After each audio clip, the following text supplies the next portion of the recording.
अस्सलाम वालेकुम student, biology class 9 chapter 2 structural organisation. अब इससे पहले जो हमारा लेक्चर था वो significance of mitosis and meiosis के मुतालिक था।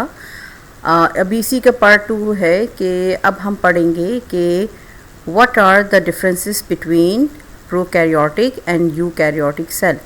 प्रीवियस लेक्चर में आप पढ़ चुके हैं कि what is a cell, cell क्या है, और उसकी तमाम ऑर्गेनीज को आपने स्टडी किया है and their functions you have already studied it. Now what is prokaryotic cell and what is eukaryotic.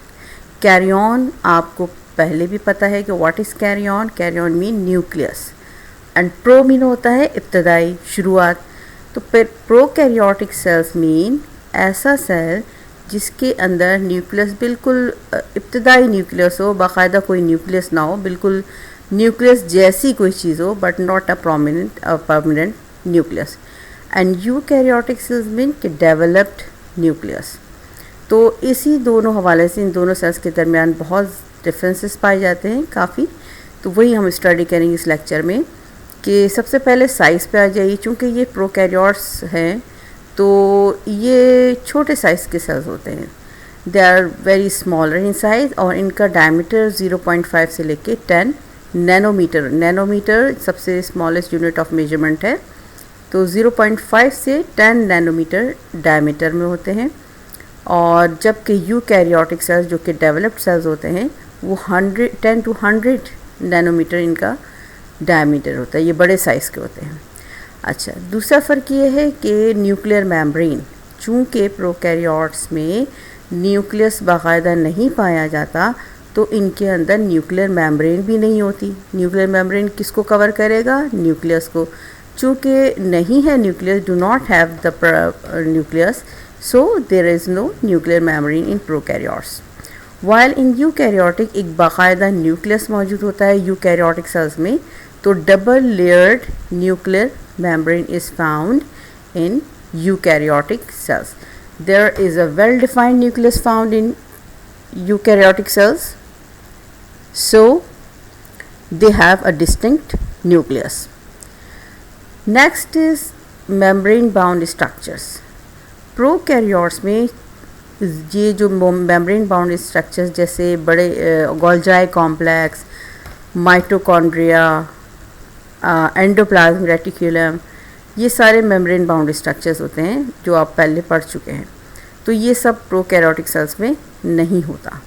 जबकि यूकैरियोटिक जो कि एक वेल डेवलप्ड सेल है उसके अंदर ये तमाम के तमाम मेम्ब्रेन बाउंड, जिसे हम सेल ऑर्गेनील्स भी कहते हैं, ये सब इसके अंदर पाए जाते हैं।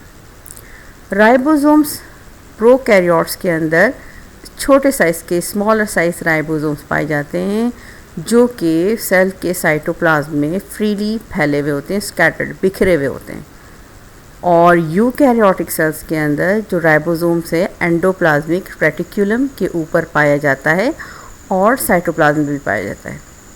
चूँकि प्रोकैरियोट्स में एंडोप्लाज्मिक रेटिकुलम होता ही नहीं है तो वो साइटोप्लाज्म पे बिखरे हुए होते हैं, छोटे साइज़ के होते हैं।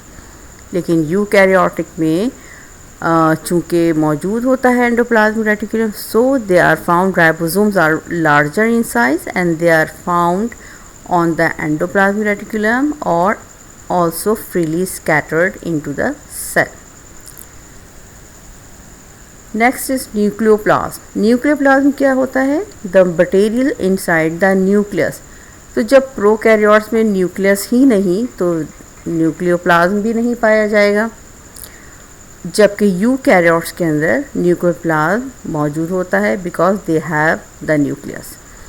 क्रोमोसोम्स प्रोकैरियोट्स के अंदर एक सिंगल क्रोमोसोम पाया जाता है और ये न्यूक्लियस का नहीं अंदर होता बल्कि सेल के साइटोप्लाज्म में ही होता है। लेकिन यूकैरियोट्स में प्रॉपर डिप्लॉयड नंबर, ये डबल, दो की दो और दो से ज़्यादा क्रोमोसोम्स पाए जाते हैं, डिप्लॉयड नंबर में पाए जाते हैं इन यूकैरियोट्स के अंदर। Next come respiratory enzymes. Respiratory enzymes क्या होते हैं? जो ऑक्सीडेशन, फूड की ऑक्सीडेशन का प्रोसेस करते हैं, they are known as the respiratory enzyme. चूँकि प्रोकैरियोट्स के अंदर माइटोकॉन्ड्रिया नहीं पाया जाता, जो कि एक मेम्ब्रेन बाउंड स्ट्रक्चर है, नहीं पाया जाता माइटोकॉन्ड्रिया, तो रेस्पिरेटरी एंजाइम्स कहाँ पाए जाएंगे? ये सेल वॉल से सेल मेम्ब्रेन के अंदर, सेल वॉल के बाद जो सेल मेम्ब्रेन है इसके इनर सरफेस पे पाए जाते हैं respiratory enzyme, because they do not have mitochondria. लेकिन चूँकि यूकैरियोट्स में they have the mitochondria, so the respiratory enzymes are found inside the mitochondria. किसमें? यूकैरियोट में। क्योंकि यूकैरियोट में मौजूद है माइटोकॉन्ड्रिया, तो इसके अंदर रेस्पिरेटरी एंजाइम्स पाए जाते हैं जहाँ पर ऑक्सीडेशन ऑफ फूड का प्रोसेस होता है। ठीक है, तो रेस्पिरेटरी एंजाइम्स प्रोकैरियोट्स में कहाँ पाए जाते हैं? ये पाए जाते हैं at the inner surface of the cell membrane, जबकि यूकैरियोटिक में ये माइटोकॉन्ड्रिया में। एग्जाम्पल्स क्या है?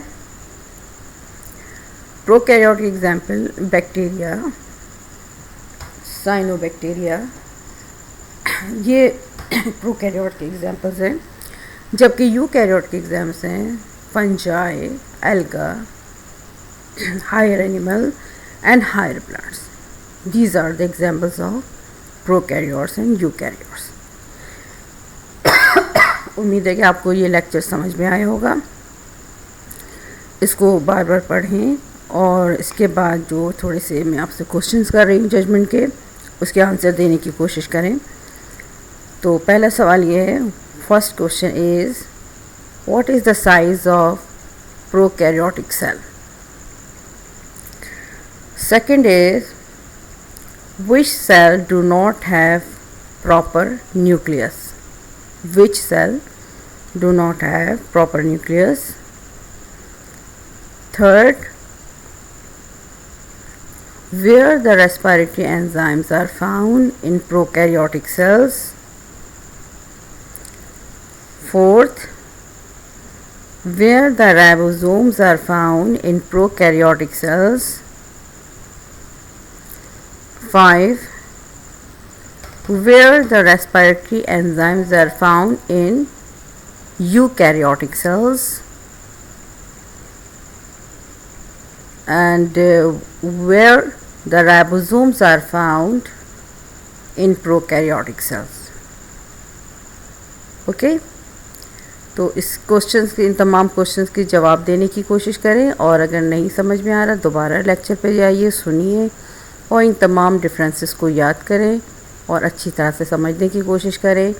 अगर आप डेली अपना काम अपने वक्त पे करेंगे तो आपको कोई आगे प्रॉब्लम नहीं होगी, आपका पेंडिंग वर्क भी नहीं होगा और ये तमाम टाइम टू टाइम सारे काम कंप्लीट होते जाएंगे। आई होप कि यू बी डूइंग वेल। अच्छी तरह से पढ़ेंगे। ओके बेटा, अल्लाह हाफिज़।